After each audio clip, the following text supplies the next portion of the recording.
AudioJungle।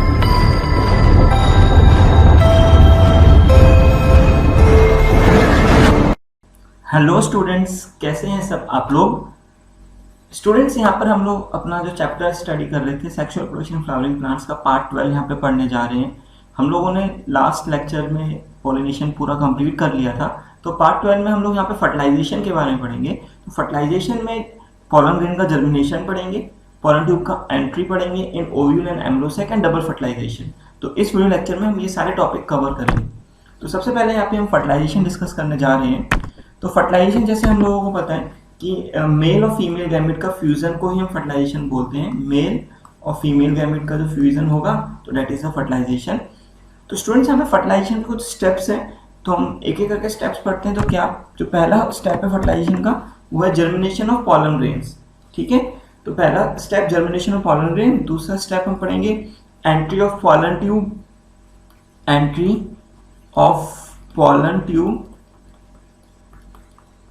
Tube in ovule. और तीसरा सी स्टेप, जो तीसरा स्टेप होगा entry of pollen tube in embryo sac. In female gametophyte को तो बोलते हैं एम्ब्रोसेक, इन एम्ब्रोसेक। ठीक है, ये पढ़ेंगे। और फिर जो नेक्स्ट जो पढ़ेंगे डी पार्ट में डबल फर्टिलाइजेशन पढ़ेंगे, डबल फर्टिलाइजेशन। तो हमारे जो फर्टिलाइजेशन के जो स्टेप्स हैं यहाँ पर, तो वो स्टेप्स चार पार्ट में डिवाइड किया है हम लोगों ने। तो पहला पार्ट में जर्मिनेशन ऑफ पॉलन ग्रेन्स, दूसरे पार्ट में पॉलन ट्यूब का एंट्री ओव्यूल में, तीसरे पार्ट में पॉलन ट्यूब का एंट्री एम्ब्रोसेक में, और चौथे पार्ट में डबल फर्टिलाइजेशन। तो डिस्कस करते हैं यहाँ पे पहले जर्मिनेशन ऑफ पॉलन ग्रेन्स। तो स्टूडेंट्स, अगर बात करें जर्मिनेशन ऑफ पॉलन ग्रेन्स की, तो देखते हैं जिसे आप लोगों को पता है स्टिग्मा है, ठीक है, ये स्टाइल है, राइट। तो जब पॉलन ग्रेन आते हैं स्टिग्मा पे, तो सबसे पहले थोड़ा ये ध्यान रखेंगे, ये एग्जाइन बना लेते हैं। जब पॉलन ग्रेन आते हैं तो पॉलन ग्रेन राइट पॉलन भी हो सकता है और रॉन्ग पॉलन भी हो सकता है। इसका क्या मतलब हुआ कि सपोज करो ये जो गाइनोशियम है सोलेनेसी फैमिली का है, सोलेनेसी फैमिली का है, ठीक है। और यहाँ पे एक कोई राइट पॉलन सोलेनेसी फैमिली का ही आया, सोलेनेसी। लेकिन सपोज करो यहाँ पर मालवेसी फैमिली का, तो पॉलन ग्रेन्स तो बहुत सारे लैंड कर सकते हैं ना, क्योंकि एजेंट्स होते हैं पॉलिनेशन के लिए। तो अगर कोई सपोज करो ये वाला पॉलन ग्रेन मालवेसी फैमिली का है, तो स्टिग्मा, ये स्टिग्मा है, ये पॉलन ग्रेन है। तो जो मालवेसी फैमिली का जो पॉलन ग्रेन होगा वो सोलेनेसी फैमिली के स्टिग्मा पे आया, क्योंकि जो गाइनोशियम तो सोलेनेसी का है। तो ये जो पॉलन ग्रेन है वो रॉन्ग पॉलन कहलाएगा, क्योंकि अब स्टिग्मा और पॉलन ग्रेन के बीच में एक इंट्रैक्शन होता है, केमिकल इंट्रैक्शन, और वो केमिकल इंट्रैक्शन इस मालवेसी फैमिली के पॉलन ग्रेन को जर्मिनेट करने नहीं देगा। तो ये जो होगा ये रॉन्ग पॉलन है, ये इनकॉम्पैटिबल है। तो ये जो मालवेसी का पॉलन है वो कैसा है, इनकॉम्पैटिबल। ठीक है, तो अब ये सोलेनेसी फैमिली का जो पॉलन ग्रेन आया, तो वही फिर से स्टिग्मा और पॉलन ग्रेन पे इंट्रैक्शन होगा, केमिकल इंट्रैक्शन। तो केमिकल इंट्रैक्शन होगा, that is a dynamic process. तो ये डायनामिक प्रोसेस होगा, केमिकल इंट्रैक्शन होगा। तो ये जो स्टिग्मेटिक सरफेस से पॉलन ग्रेन मॉइस्चर और शुगर एब्जॉर्ब करता है। जब मॉइस्चर और शुगर एब्जॉर्ब करता है तो क्या होता है, ये स्वेल अप करेगा, इंटाइन स्वेल अप करेगी और इंटाइन इलोंगेट करके पॉलन ट्यूब बना लेगी। ठीक है, तो इंटाइन इलोंगेट करके क्या बनाएगी, पॉलन ट्यूब। तो ये पॉलन ट्यूब क्यों बनी, क्योंकि जो राइट पॉलन था जब वो आया स्टिग्मा पे तो उसने शुगर और मॉइस्चर एब्जॉर्ब किया, जिसकी वजह से स्वेल अप हुआ, इंटाइन इलोंगेट कर गई, क्योंकि वहाँ तो एग्जाइन थी नहीं। जब इंटाइन इलोंगेट कर गई तो पॉलन ट्यूब बन गई। ठीक है, तो थोड़ा इसी को हम थोड़ा यहाँ बड़ा कर देते हैं। ये पॉलन ट्यूब बन रही थी जब, तो पॉलन ट्यूब के टिप पे हमेशा वेजिटेटिव न्यूक्लियस होता है, ट्यूब न्यूक्लियस। ठीक है, और इसके पीछे यहाँ पे जनरेटिव सेल होता है। जनरेटिव सेल माइटोटिकली डिवाइड कर दो मेल गैमेट बना लेगा, 2 मेल गैमीट्स। राइट। तो 2 मेल गैमीट्स बन जाते हैं। तो ट्यूब सेल जो होगा टिप पे होगा और पीछे की तरफ जो होंगे मेल गैमीट, और जनरेटिव सेल माइटोटिकली डिवाइड करके 2 मेल गैमीट्स बना लेगा। हमने पढ़ा था माइक्रोगैमेटोजेनेसिस में, राइट। तो ये जो पॉलन ट्यूब की जो ग्रोथ होती है स्टिग्मेटिक सरफेस पे, वो एपिकल ग्रोथ कहलाती है। एपिकल ग्रोथ, ये एपिकल ग्रोथ इसलिए कहलाती है क्योंकि ये टिप से ही ग्रो करता है। पॉलन ट्यूब ऐसी ग्रो करेगी टिप से, इसलिए इसको एपिकल ग्रोथ बोलते हैं, ठीक है। तो ये जर्मिनेशन ऑफ पॉलन ग्रेन्स कुछ ऐसे टाइप से होता है, तो हम आगे डिस्कस करते हैं। तो after pollination pollen grain generate on stigma, ये हमने डिस्कस किया था। ये वाला पॉइंट भी डिस्कस कर लिया हमने, तो आप लोग देखेंगे ये वाला पॉइंट भी डिस्कस कर लिया। अच्छा, ज्यादातर एंजियोस्पर्म्स में one pollen tube develops in capsule and most of the angiosperms, मतलब जो एक ही पॉलन ट्यूब बनती है in most of the cases, तो उसको बोलते हैं मोनोसाइफनस। तो हम लोगों ने पढ़ा था कि जो मेल गैमेट होता है एंजियोस्पर्म में, वो तो नॉन मोटाइल होता है, और मेल गैमेट पॉलन ट्यूब के थ्रू एक्सेल की तरफ जाएगा एम्ब्रियोसेक में। तो इस फिनोमिना को हम साइफनोगैमी बोलते हैं। इस फिनोमिना को क्या बोलते हैं? साइफनोगैमी। जूआइडोगैमी तो पढ़ा था, जूआइडोगैमी जिसमें मेल गैमेट्स मोटाइल होते हैं, वो ब्रायोफाइट्स और टाइडोफाइट्स में हमने पढ़ा था। लेकिन यहाँ पे एंजियोस्पर्म्स में मेल गैमेट्स कैसे रहते हैं? नॉन मोटाइल रहते हैं। जो नॉन मोटाइल रहते हैं तो इसको बोलते हैं पॉलन ट्यूब के थ्रू ये मूव करते हैं towards the egg cell, that is why it is called siphonogamy. अगर एक पॉलन ट्यूब बनती है दैट इज द मोनोसाइफनस, अगर एक से ज्यादा पॉलन ट्यूब बनती है पॉलीसाइफनस, जैसे मालवेसी में और कुकुरबिटेसी में, इसमें एक से ज्यादा पॉलन ट्यूब बनती है। नेक्स्ट स्टूडेंट्स, अगर बात करें जब pollen tube produces enzymes which digest the tissue which digest the tissue of stigma and solid style। ये जो स्टिग्मा है और ये जो स्टाइल है, ठीक है, तो क्या होता है जब पॉलन ट्यूब बनती है तो पॉलन ट्यूब क्या करती है? स्टिग्मा को डाइजेस्ट करती है, तभी तो नीचे आएगी। और जो सॉलिड स्टाइल होगी जिसमें टिश्यू होगा, तो सॉलिड स्टाइल को भी डाइजेस्ट करते हुए नीचे चली जाएगी ओवरी की तरफ। ओवरी में ऑब्ट्यूरेटर टिश्यू होगा जो कि गाइड कर देगा, किधर की तरफ गाइड कर देगा? एम्ब्रोस माइक्रोपाइलेम की तरफ, ठीक है। तो पॉलन ट्यूब क्या करती है? एंजाइम्स बनाती है जो कि डाइजेस्ट करता है स्टिग्मा को, सॉलिड स्टाइल को। अच्छा, अच्छा ये डिस्कस कर लिया था हमने कि टर्मिनल पोजीशन पे क्या होता है? वेजिटेटिव न्यूक्लियस होता है, right. The vegetative nucleus controls the growth of the pollen tube and the genetic cell divides mitochondria to form 2 male gametes. तो पॉलन ट्यूब की ग्रोथ को कौन कंट्रोल करता है? वेजिटेटिव न्यूक्लियस, ठीक है, तभी तो उसको बोलते हैं ट्यूब न्यूक्लियस। पॉलन ट्यूब की ग्रोथ को कंट्रोल करता है। Male gametes non motile discuss किया था। पॉलन ट्यूब की जो ग्रोथ होती है एपिकल ग्रोथ होती है, डिस्कस करा था हम लोगों ने। पॉलन ट्यूब एपिकल ग्रोथ होती है, ठीक है। पॉलन ट्यूब जो होती है कीमोट्रॉपिक मूवमेंट शो करती है सिनर्जिस की तरफ ड्यू टू सीबीआई। सीबीआई मतलब calcium, boron and inositol sugar, mainly boron होता है, और ये फ्री फॉर्म एपरेटस सेक्रेट करते हैं, और ये कीमोट्रैक्टेंट है जिसकी because of this only the pollen tube enters into the synergids through micropyle. Pollen tube को डिस्कवर करने वाले एमेकी थे, जीवी एमेकी, और ये पोर्टुलुका प्लांट में उन्होंने डिस्कवर किया था। ये पोर्टुलुका प्लांट है, ग्रास होती है, ठीक है। तो यहाँ पे इन्होंने पॉलन ट्यूब को डिस्कवर किया था। लॉन्गेस्ट पॉलन ट्यूब हमें जीमेज में मिलती है। लॉन्गेस्ट पॉलन ट्यूब फैक्ट है, थोड़ा याद रखना है, ये पॉइंट थोड़ा देख लेना बेटा, ये क्वेश्चन मिल जाएगा तुम्हें एलएन के मॉड्यूल में। The solid style has a core of transmitting tissue while the hollow style the stylar canal is lined by glandular tissue. थोड़ा याद रखना है हमें, अगर कोई स्टाइल सॉलिड है, ठीक है, तो वो किस टिश्यू से लाइन होगा? उसमें होंगे transmitting tissue, transmitting tissue, right. अगर कोई स्टिग्मा हॉलो है, सॉरी, अगर कोई स्टाइल हॉलो है, तो इस हॉलो स्टाइल में कौन से किससे लाइन होती है? वो ग्लैंडुलर सेल से। यहाँ लिख देते हैं ग्लैंडुलर सेल्स। तो थोड़ा याद रखना है हमें, ग्लैंडुलर सेल्स और transmitting tissue. Transmitting tissue solid style, hollow style में ग्लैंडुलर सेल्स, ये याद रखना है, थोड़ा फैक्ट है। Hollow style again glandular cells and solid style transmitting tissue. Next students, हम लोग यहाँ पे जो पढ़ेंगे वो पढ़ेंगे entry of pollen tube into ovule and embryo sac. जो हमारा फर्टिलाइजेशन का दूसरा स्टेप था, entry of pollen tube into ovule, तीसरा स्टेप था entry of pollen tube into एम्ब्रोसेक, और चौथा था डबल फर्टिलाइजेशन। तो यहाँ पर हम लोग आगे जो अब आगे डिस्कस करने जा रहे हैं वो डिस्कस करने जा रहे हैं कि पॉलन ट्यूब कैसे एंटर करता है ओव्यूल में और एम्ब्रियोसेक में, और डबल फर्टिलाइजेशन भी डिस्कस करेंगे आगे। तो स्टूडेंट्स यहाँ पे हम लोग स्टार्ट करते हैं, जो हमें पढ़ना है entry of pollen tube into ovule.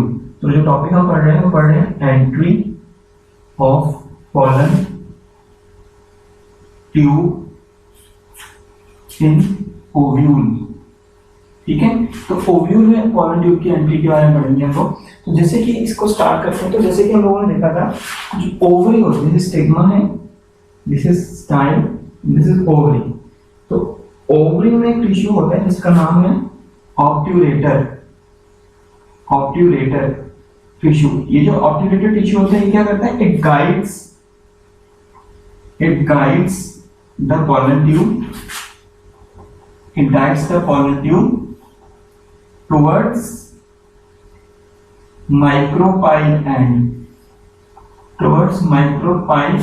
ठीक है। तो ऑब्ट्यूरेटर टिश्यू के बारे में हम लोगों ने पिछले वीडियो लेक्चर्स में भी पढ़ा था कि ये ओवरी में होता है और ये क्या काम करता है, पॉलन ट्यूब को गाइड करता है माइक्रोपाइल एंड की तरफ जाने के लिए। ठीक है, तो ये थोड़ा ध्यान रखना हम लोगों को।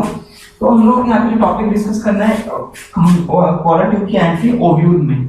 तो पॉलन ट्यूब की जो एंट्री ओव्यूल में होती है वो 3 तरीकों से हो सकती है, 3 तरीकों से हमें पढ़ना है। ठीक है, तो सबसे पहले जैसे पोरोगैमी,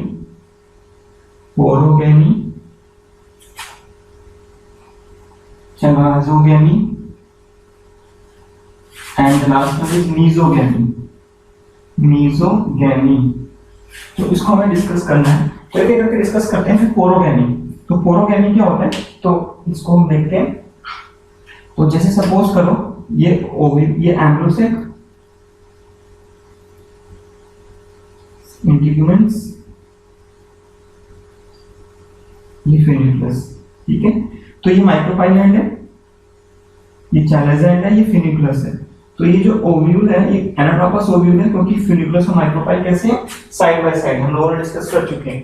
तो अगर पॉलन ट्यूब की एंट्री ओव्यूल में माइक्रोपाइल एंड की तरफ से हो, अगर सपोज करो ये पॉलन ट्यूब है, दिस इज पॉलन ट्यूब। तो अगर पॉलन ट्यूब ओव्यूल में एंटर करे माइक्रोपाइल एंड से तो उसको बोलते हैं पोरोगैमी। ठीक है, तो पोरोगैमी जो हमें मिलती है वो हमें मिलती है मोस्ट ऑफ द एंजियोस्पर्म्स में, यही मिलती है, मोस्ट ऑफ एंजियोस्पर्म्स में पोरोगैमी ही मिलती है। इसका एग्जांपल जैसे कैप्सुला, बर्सा पेस्टोरिस, सेफर्ड पर्स। ठीक है, तो मोस्ट ऑफ द एंजियोस्पर्म्स में पोरोगैमी मिलती है, in which the pollen tube enters inside the ovule through micropyle end. फिर चैलाजोगैमी अगर हम डिस्कस करें, ये एम्ब्रियोसेक, इंटीग्यूमेंट्स ने, फिनिकुलस। अगर पॉलन ट्यूब की एंट्री चैलेजा एंड से हो, ये पॉलन ट्यूब है और ओव्यूल के अंदर एंट्री कहां से हो रही है, चैलेजा एंड से, दिस इज पॉलन ट्यूब। अगर ओव्यूल में entry of pollen tube occurs from the chalaza end की तरफ से हो तो उसे बोलते हैं चैलाजोगैमी। ठीक है, ये हमें इसके जो एग्जांपल्स हैं चैलाजोगैमी के, ये हमें डिस्कवर जो हुई थी चैलाजोगैमी कैसोलिना प्लांट में हुआ था, कैसोलिना प्लांट में डिस्कवर हुआ था चैलाजोगैमी। पर याद रखना है कि this chalazogamy was discovered in casuarina plant. ये हमें बेटुला प्लांट में भी मिलती है, बेटुला सुपारी, जिससे बनते हैं सुपारी का जो प्लेट, सुपारी का जो पौधा होता है, बेटुला। जुगलन्स में भी मिलती है, जुगलन्स मींस वॉलनट, जो वॉलनट होते हैं उसको जुगलन्स बोलते हैं, तो जुगलन्स में भी चैलाजोगैमी ही मिलती है। मीजोगैमी में क्या होता है, अगर बात करें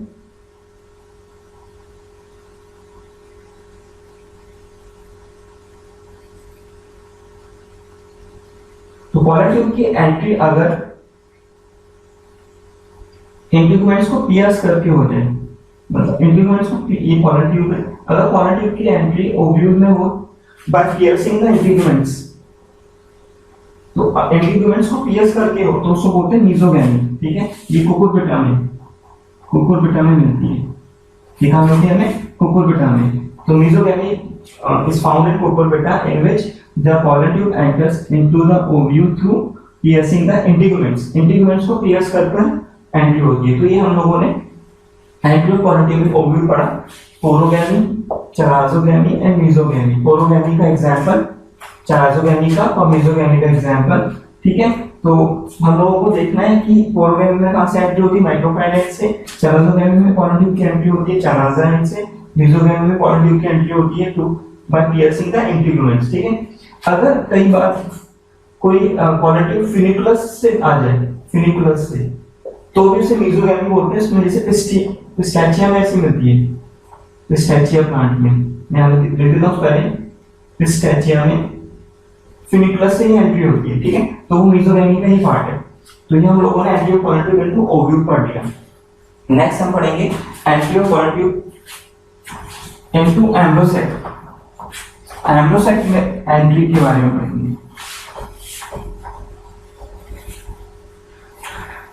entry of pollen tube, entry of pollen tube in embryo sac. ठीक है, तो एम्ब्रोसेक में एंट्री जो होती है, थोड़ा याद रखेंगे इसमें, हमेशा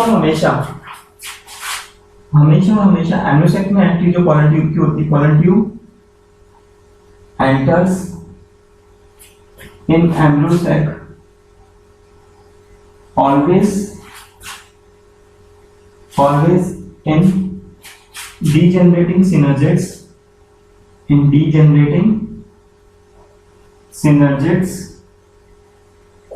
through micropyle end। ठीक है, इतना याद रखना है हमको कि जो पॉलिन ट्यूब की एंट्री होती है हमारी एम्ब्रोसेक में, हमेशा always it enters into the degenerating synergids through micropyle end। ये थोड़ा याद रखना होगा हमें पॉइंट। ठीक है, और देखते हैं, अगर हम बात करें जो एम्ब्रोसेक में जो एंट्री होती है डिजेनरेटिंग माइक्रोपाइल की एंट्री, तो ये कीमोअट्रैक्टेंट मूवमेंट शो होती है। कीमोअट्रैक्टेंट कैसे, क्योंकि हम लोगों को पता है जो सिनर्जिड्स होते हैं, सिनर्जिड्स में क्या होते हैं, फिलीफॉर्म एपरेटस, और फिलीफॉर्म एपरेटस का सीक्रेट करते हैं CPI, calcium, boron and inositol sugar. हमने डिस्कस किया था calcium, mainly boron and inositol sugar. तो ये जो chemicals हैं, these acts as a chemoattractant, and due to this the pollen tube attracts inside the ambrosac and enters into the degenerating synergids through micropyle end। ठीक है, तो chemoattractant movement का हमने part देखा। अगर आप थोड़ा डिस्कस करें यहाँ पर, थोड़ा कर देता हूँ। देखो, अगर हम देखें, सपोज करो ये एम्ब्रोसेक है, दिस इज एन एम्ब्रोसेक।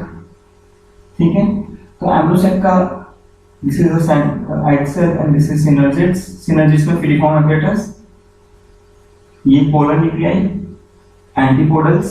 ठीक है, हम पता है लेकिन, और बीच वाला क्या है, central cell, this is the central cell. Labelling हम लोगों को सारी पता है इसकी। तो जो पॉलिन ट्यूब होती है, पॉलिन ट्यूब एंटर करती है किसी एक डिजेनरेटिंग सिनर्जिड में, अगर या तो इसमें या इसमें। तो पॉलिन ट्यूब जब एंटर करेगी, ये पॉलिन ट्यूब है, दिस इज पॉलिन ट्यूब। ठीक है, एंटर कर गई यहाँ पे, तो थोड़ा बड़ा बना लेते हैं। ये पॉलिन ट्यूब जब एंटर करती है, दिस इज पॉलिन ट्यूब, तो सिनर्जिड्स में आ गई। तो इसके टिप पे कौन सा न्यूक्लियस होता है, इसके टिप पे होता है वेजिटेटिव न्यूक्लियस, ट्यूब न्यूक्लियस। ये ट्यूब न्यूक्लियस है इसके टिप पे। ठीक है, और पीछे की तरफ 2 मेल गैमीट्स हैं, 2 मेल गैमीट्स। तो ये जो ट्यूब न्यूक्लियस होता है डिजेनरेट कर जाता है, ये ट्यूब न्यूक्लियस क्या कर जाता है, डिजेनरेट। ठीक है, ये डिजेनरेट हो जाएगा ट्यूब न्यूक्लियस, और जब ये यहाँ पे सिनर्जिड्स में आती है, तो ये सिनर्जिड्स भी डिजेनरेट कर रहे होते हैं। तो उसमें से जो भी फ्लूइड है, जो भी न्यूट्रिएंट है, उसको एब्जॉर्ब करेगा बाय एंडोऑस्मोसिस से। ये एंडोसाइटोसिस लिखते हैं हम, एंडोसाइटोसिस। तो एंडोसाइटोसिस से क्या होगा कि जितना भी न्यूट्रिएंट फ्लूइड है वो सारा का सारा सिनर्जिड्स में से इधर आ जाएगा पॉलिन ट्यूब में। तो पॉलिन ट्यूब में एंटर करेगा, तो पॉलिन ट्यूब क्या हो जाएगी, स्वेल अप हो जाएगी। तो पॉलिन ट्यूब कैसे हो जाएगी, स्वेल अप हो जाएगी। जब स्वेल अप हो जाएगी तो वो बर्स्ट कर जाती है। तो क्या कर जाएगी, ये बर्स्ट। जब पॉलन ट्यूब बर्स्ट कर जाएगी तो मुझे बताओ यहाँ से जो मेल गैमेट्स हैं, मेल गैमेट्स डिस्चार्ज हो जाएंगे कहाँ पे, सिनर्जिड्स में, एग एपरेटस में, तो यहाँ पे डिस्चार्ज हो जाते हैं। तो ये थोड़ा प्रोसेस है एम्ब्रोसाइट में। क्या हुआ, कीमोटेक्टिन का काम किया था फिलिफॉर्म एपरेटस के सिक्रीशन से, इससे पॉलन ट्यूब सिनर्जिड्स में एंटर कर गई। ठीक है, जब सिनर्जिड्स में एंटर कर गई तो जो ट्यूब न्यूक्लियस था पॉलन ट्यूब का टिप पे वो डिजनरेट हो जाता है ट्यूब न्यूक्लियस, और जो मेल और एंडोसाइटोसिस से क्या होता है, न्यूट्रिएंट सॉल्यूशन ये फ्लूइड इसके अंदर जाएगा और ये स्वेलअप हो जाएगा। स्वेलअप होने के बाद मैं यहाँ लिख देता हूँ, स्वेलअप हो जाएगा, और स्वेलअप होने के बाद क्या हो जाता है, बर्स्ट हो जाती है पॉलन ट्यूब, बर्स्ट हो जाती है पॉलन ट्यूब। जब पॉलन ट्यूब बर्स्ट हो जाएगी तो उसका डिस्चार्ज जो पॉलन ट्यूब का वो निकल जाएगा बाहर, और वो निकल गया, ये मेल गैमेट्स है तो वो क्या काम करेंगे, वो फर्टिलाइजेशन करेंगे। ठीक है, फ्यूजन करेंगे, फर्टिलाइजेशन होगा। तो ऐसे कंटेंट ऑफ पॉलन ट्यूब जो होता है वो डिस्चार्ज हो जाता है इसके अंदर, एम्ब्रोसाइट के अंदर। ठीक है, तो हमने डिस्कस किया। एक बात तो ये हमें याद रखना है कि अगर हम देखें ये जो सिनर्जिड्स थे, सिनर्जिड्स में हमें ना दो एक डार्कली स्टेन स्ट्रक्चर्स नजर आते हैं और इनको बोलते हैं एक्स बॉडी। ये एक्स बॉडीज क्या है, एक तो वेजिटेटिव न्यूक्लियस जो डिजनरेट हुआ था, वेजिटेटिव या ट्यूब न्यूक्लियस, न्यूक्लियस जो डिजनरेट हुआ था। ठीक है, और एक सिनर्जिड का न्यूक्लियस, और एक सिनर्जिड्स का न्यूक्लियस, ये भी डिजनरेट हो जाता है। तो इन दोनों स्ट्रक्चर को हम क्या बोलते हैं, एक्स बॉडीज। तो जब पॉलन ट्यूब एंटर करती है तो हम लोगों को विजिबल होती है एम्ब्रोसाइट के अंदर कुछ डार्क ग्रैन्यूल्स विजिबल होते हैं। वो डार्क ग्रैन्यूल्स क्या होते हैं, वो एक्स बॉडीज होती हैं। एक तो एक्स बॉडी होती है जो ट्यूब न्यूक्लियस होता है वो डिजनरेट करते हैं, और जो सिनर्जिड का न्यूक्लियस होता है वो भी डिजनरेट कर जाता है, उसको हम क्या बोलते हैं, एक्स बॉडी। ठीक है, तो ये एंटीओ पॉलन ट्यूब इनटू एम्ब्रोसाइट हम लोगों ने देखा। स्टूडेंट्स, हम लोगों ने यहाँ पे जो डिस्कस करेंगे, डबल फर्टिलाइजेशन डिस्कस करने जा रहे हैं। हम लोगों ने फर्टिलाइजेशन का A part that is germination pollen grain पढ़ लिया, B part entry of pollen tube into the ovule पढ़ लिया, and entry of the pollen tube into the embryo sac that is also completed. Now we are going to discuss the double fertilization. Double fertilization क्या होता है वो हम discuss करने जा रहे हैं आगे। हम लोग जो डिस्कस करने जा रहे हैं अब वो हम डिस्कस करने जा रहे हैं डबल फर्टिलाइजेशन। तो हमारा टॉपिक है जो डिस्कस करने का यहाँ पे है डबल फर्टिलाइजेशन। ठीक है स्टूडेंट्स, तो हम लोग यहाँ पे जो डिस्कस करेंगे that is the double fertilization. और डबल फर्टिलाइजेशन की अगर हम बात करें तो डबल फर्टिलाइजेशन जो डिस्कवर किया था वो नवाश्चिन ने डिस्कवर किया था, नवाश्चिन ने। और प्लांट का नाम था जिसमें डिस्कवर हुआ था लिलियम एंड फ्रिटिलैरिया। इन प्लांट में नवाश्चिन ने डिस्कवर किया था डबल फर्टिलाइजेशन। ठीक है, तो डबल फर्टिलाइजेशन के बारे में थोड़ा डिस्कस कर लेते हैं यहाँ पर। डबल फर्टिलाइजेशन, तो डबल फर्टिलाइजेशन दो बार फर्टिलाइजेशन, क्योंकि दो मेल गैमेट्स होते हैं तो वो क्या, इसमें एक हम पढ़ेंगे सिंगेमी। सिंगेमी, सिंगेमी को हम ट्रू फर्टिलाइजेशन भी बोलते हैं। ठीक है, और जो दूसरा पढ़ेंगे हम पढ़ेंगे ट्रिपल फ्यूजन, ट्रिपल फ्यूजन, और इसको हम वेजिटेटिव फर्टिलाइजेशन भी बोलते हैं, वेजिटेटिव फर्टिलाइजेशन भी बोलते हैं हम इसको। ठीक है, तो हम ये डिस्कस करने जा रहे हैं। तो सिंगेमी में क्या होता है, तो जैसे हम लोगों को पता है कि एक एग सेल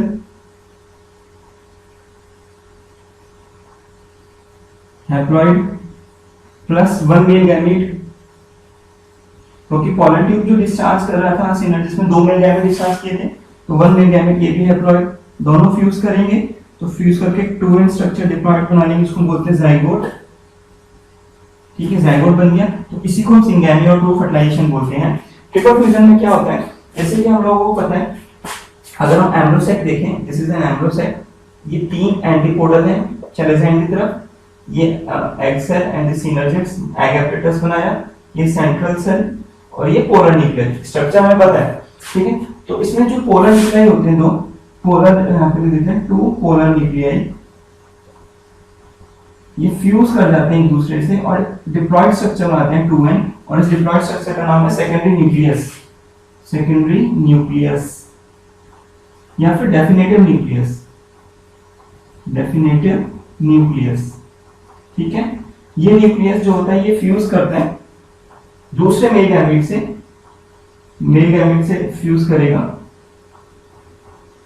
क्योंकि पता है दो मेल गैमेट होते हैं, एक तो सिंगल कर गया और दूसरा ट्रिपल फ्यूजन करेगा, ये हैप्लॉइड होगा। तो 2n और n मिलाकर एक 3n स्ट्रक्चर बनता है ट्रिप्लॉइड, जिसको हम बोलते हैं PEN. PEN stands for primary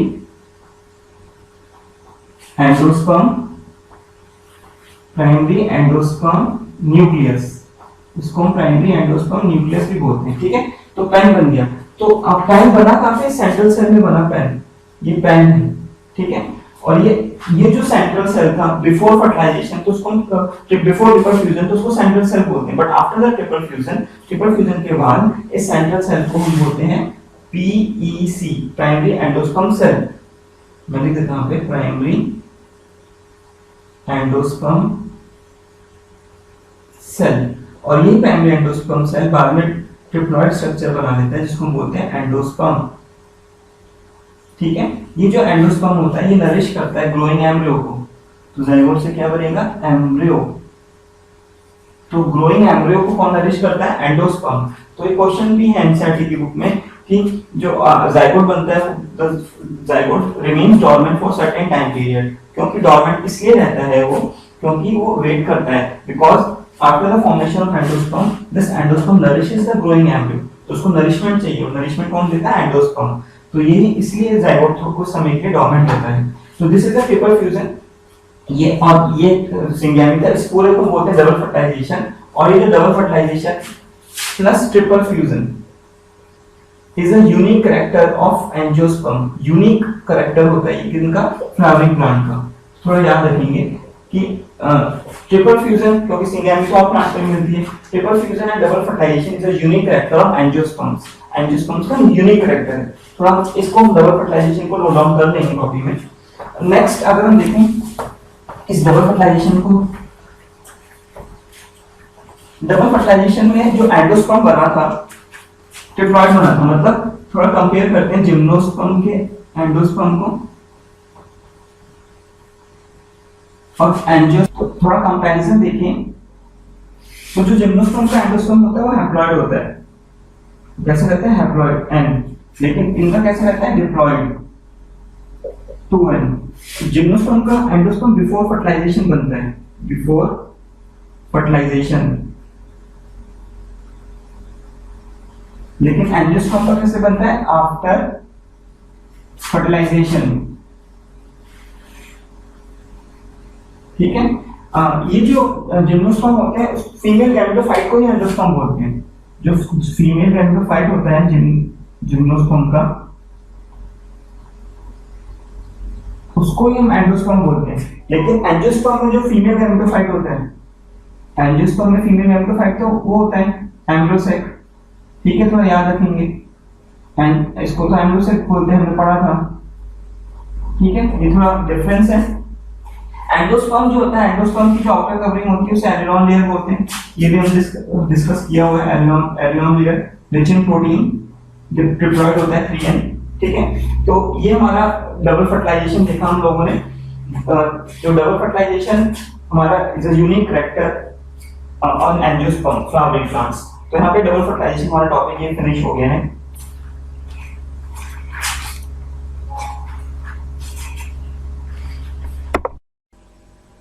students, यहाँ पर हम लोग जो डिस्कस करेंगे वो पॉलन पेस्टिल इंट्रैक्शन डिस्कस करने जा रहे हैं। तो पॉलन पेस्टिल इंट्रैक्शन क्या होता है, तो एक बार देखते हैं हम लोग। तो स्टूडेंट्स, पॉलन पेस्टिल इंट्रैक्शन जैसे हम लोगों ने ये डिस्कस कर लिया था कि कॉम्पैटिबल पॉलन क्या होता है, इनकॉम्पैटिबल पॉलन क्या होता है, और जो कॉम्पैटिबल पॉलन होगा उसको एक्सेप्ट कर लेगा पेस्टिल, और जो इनकॉम्पैटिबल होगा उसे रिजेक्ट कर देगा। तो ये पॉलन जर्मिनेशन हमने पढ़ लिया था। ये एनसीईआरटी की लाइन है एक्चुअली, इसलिए मैंने यहाँ पर इसको डाला हुआ है, ठीक है। स्टूडेंट्स, ये यहाँ पे हमने ये भी डिस्कस कर लिया था कि पॉलन पेस्टिल इंट्रैक्शन जो होती है it is mediated by the chemical components of pollen and pistil. मैंने बताया था कि जब पॉलन ग्रेन आता है स्टिग्मा पे, तो वहाँ पे डायनामिक प्रोसेस है और वहाँ पे एक केमिकल इंट्रैक्शन चलती है। तो हमने लोगों ने डिस्कस करा था ये in the very starting of this video, right. तो ये हम लोग, इसलिए मैंने यहाँ पे लिखा है, ये एनसीईआरटी के पॉइंट्स हैं, तो हम लोग नोट्स में जरूर लिखेंगे इसको। डायनामिक प्रोसेस और chemical interaction between pollen grain and the pistil, right. Students, ये जो पॉइंट है इसको एक बार आप जस्ट रीड आउट कर लेना, इसको एनसीईआरटी की लाइन है। आप इसको रीड आउट करेंगे वीडियो पॉज कर कर, ठीक है, तो इसको जरूर रीड करना। स्टूडेंट्स यहाँ पर ये देखेंगे जो डबल फर्टिलाइजेशन हमने पढ़ा था, तो उसमें कितने न्यूक्लियस पार्टिसिपेट करते हैं, 5 न्यूक्लियस और 3 गैमेट्स। 5 न्यूक्लियस कैसे हुए आप हम डिस्कस करते हैं। एक तो हमारा 2 मेल गैमेट के न्यूक्लियस, 2 न्यूक्लियस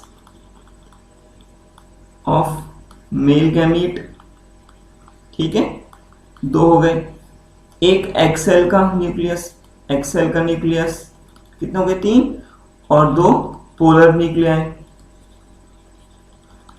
तो कितने हो गए, 2 3 4 5, तो 5 न्यूक्लियस पार्टिसिपेट करते हैं। Gametes 2 male gametes and 1 female gamete and 1 female gamete, तो टोटल गैमीट कितने पार्टिसिपेट करते हैं, 3। तो ये थोड़ा इंपॉर्टेंट पॉइंट है, ऑब्जेक्टिव में पूछ लेता है। फर्टिलाइजेशन के बाद एंटीपोडल और सिनर्जिस डीजनरेट हो जाते हैं, हमने डिस्कस किया था, एक्स बॉडी बिट देखा था। साइफनोगैमी हमने डिस्कस कर चुके हैं। तो स्टूडेंट्स ये पूरा हमारा फर्टिलाइजेशन टॉपिक पूरा फिनिश है, ठीक है। अब हम जो नेक्स्ट वीडियो लेक्चर में पढ़ेंगे that is a post fertilization events. Thank you.